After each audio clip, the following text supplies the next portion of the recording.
to our FADS Free Analytics Daily Share today. This is going to be a multi-part, so just watch the videos below. We're going to do multiple pieces, but we're going to demonstrate the value of the stats command and all the things you can do with it.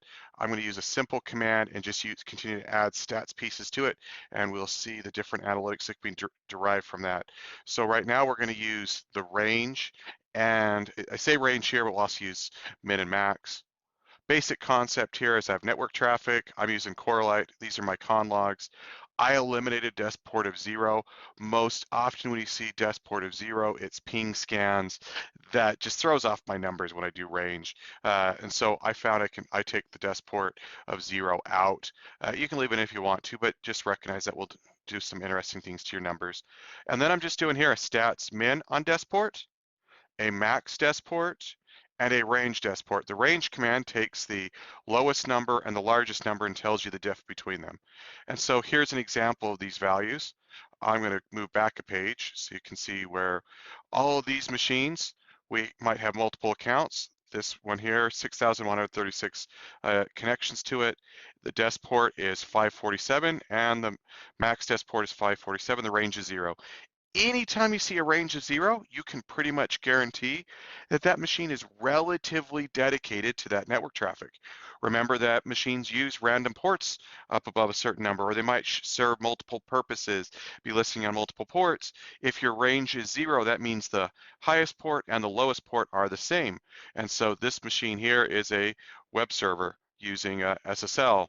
Whatever port 547 is, it's definitely using that frequently. This 5355, definitely using it frequently and nothing else.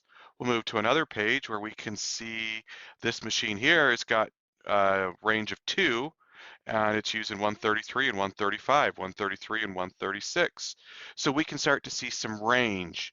And so that gives us an idea of what kind of ports and what kind of purpose this machine might serve. The larger the range, the more likely the machine is either to be using completely high-level ports, which I would tell you means it's using SMB, or it is you can kind of get some, you basically can get some fingerprinting on what's going on. Low ports, you're going to have a dedicated server there. High ports with large range, again, Microsoft will typically set up an SMB range and it will start at a low number and it's an arbitrarily high number and it'll just pick ports in between there. And so you can kind of get an idea of what these machines are on a network just by looking at the range here. Let's go all the way to the end here and we can see, for example, 443 to 993. This one's an interesting one. It's a high port here, high port there. What could be causing it to, it's definitely not your a primary server of types, but it's definitely using high IP addresses. Anyway, gives you kind of a concept of what you might be seeing there, just based on just looking at the range. Anyway, I hope this helps you from being a lame analyst to a Splunk ninja and starts to give you some ideas of how you could use stats in a way you never thought of before. Anyway, hope you'll keep coming back.